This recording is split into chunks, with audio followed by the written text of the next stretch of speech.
Wilbur decided that it would be a greater benefit for the group if he watched the battle from above. This meant the one leading them into battle would be Tommy. As they began making their way to the battlefield, they took it all in. The final calm before the storm.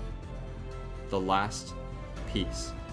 Once the battle began, there would be no rest until someone had won.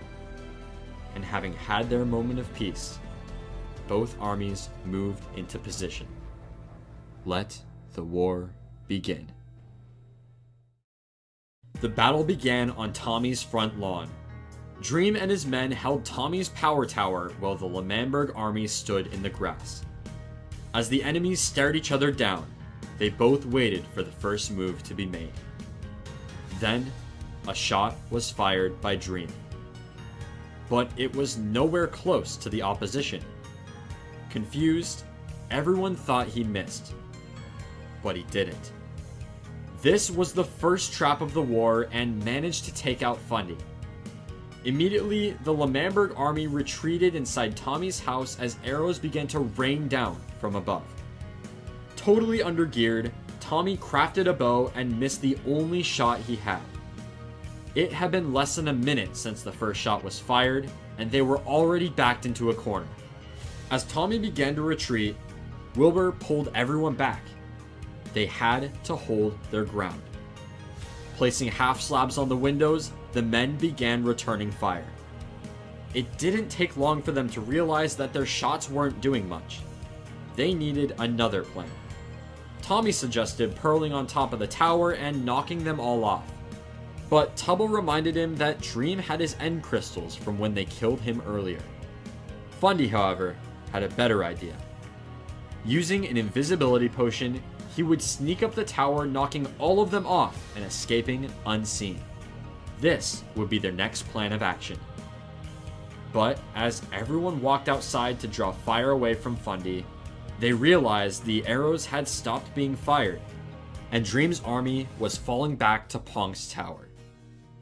In an attempt to effectively counter their enemy's new position, the L'Manberg army traveled to the nearby Punza's tower. This tower stood at nearly the same height as Ponk's tower and would allow for the fire to continue. But Dream's army didn't climb the tower.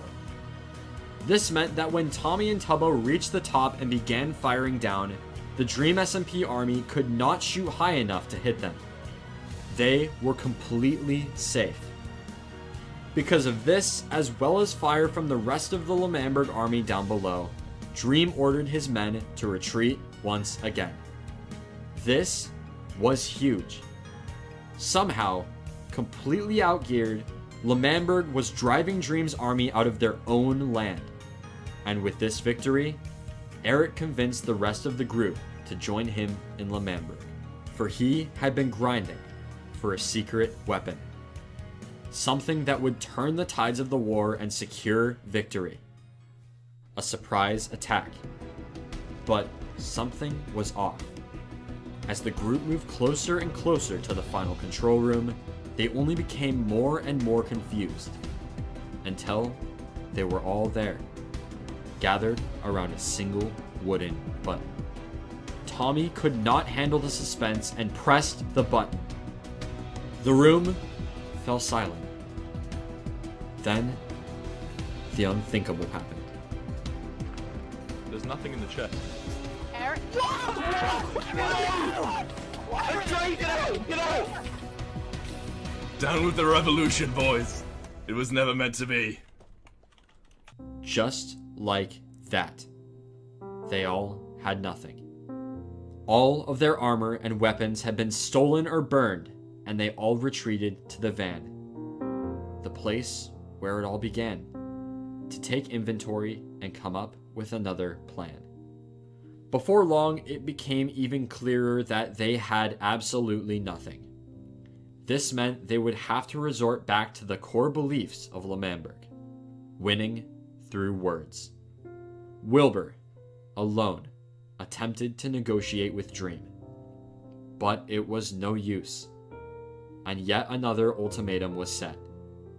If L'Manberg did not fly white flags signifying their surrender of the war, Dream would blow up it all. Believing this was a bluff, Wilbur followed Dream back to L'Manberg, where him and his men gathered at the wall for their final statement. Then, they all remembered the start of the war. The trap, the explosion. They had to stop. It was too late. All they could do was watch. Get back. Don't let this hurt you guys. Don't let this lucid team hurt you. Wait! Whoa! What? Whoa! Okay! Get in the water! Get in the water! Oh my god! The land, their nation, the van. It was all gone. The dream of independence, a chance at freedom. Gone with the swift shot of an arrow. And with that, Wilbur, along with his right-hand man, went to negotiate the terms of surrender. And as they met with Dream, Tommy began to run his mouth, and Wilbur's attempts at calming him were no use. Tommy went on, insulting Dream and even challenging him to a 1v1 bow duel. But then something happened that was expected by absolutely no one. Dream was interested in the duel. And so, a civilized discussion began, and within minutes, a final duel was in place. The rules were simple. Both Tommy and Dream would line up on half a heart. After taking 10 paces each, the two would turn around and fire bow shots at each other. The first person to land a shot would win the duel. The stakes were the highest they'd ever been. If Tommy won, L'Manberg would be given its independence.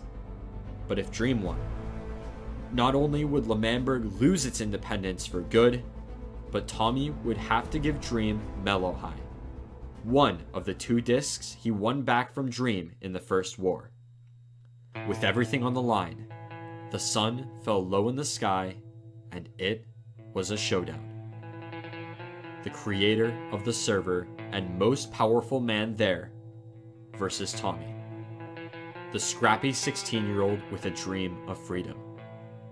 They took their positions.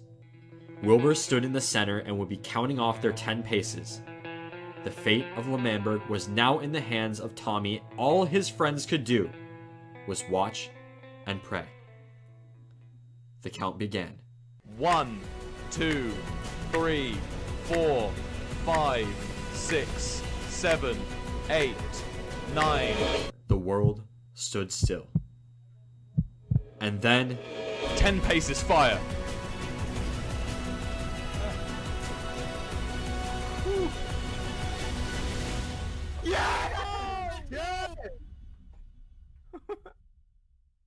Tommy had lost. L'Manberg had lost for the second time. And Tommy owed Dream the very disc he spent days fighting to get back. With this, it once again seemed that all hope was lost for L'Manberg.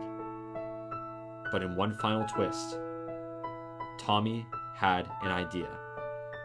One that would fly in the face of everything he was known for. He requested for Dream to join a private call, and he did.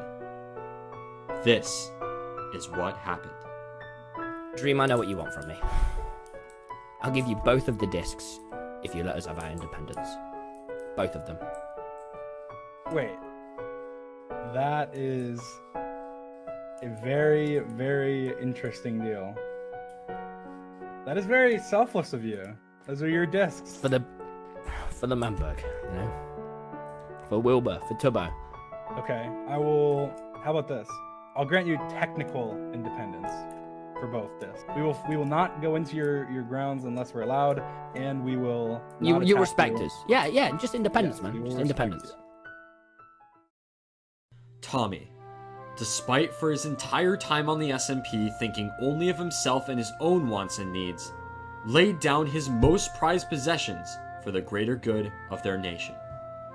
This story had a happy ending, and L'Manberg, against all odds, was free at last. In the light of their victory, Wilbur gathered the men to write the Decree of Independence. It read, "As we gaze upon the swaths of redwood trees, the great hills to our south, and the walls that have protected us for years. I, as the now president of L'Manberg, hereby state, Yo!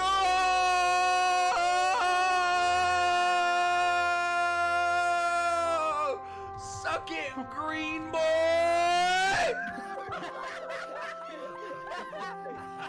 life, liberty, and the pursuit of freedom.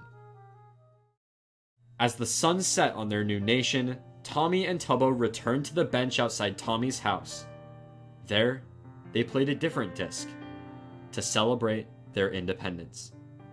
With the L'Manberg War ending, the server once again entered a time of peace. Over the next month, many small skirmishes happened, new developments occurred, and new players joined. But the next true development in their story would arise in early September.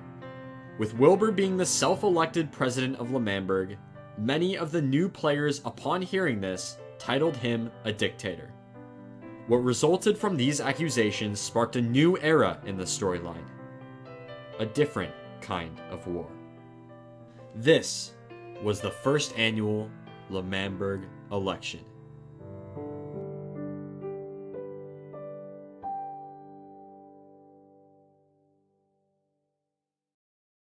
Thank you all so much for watching. Make sure to subscribe if you haven't already so you get notified when the next part comes out.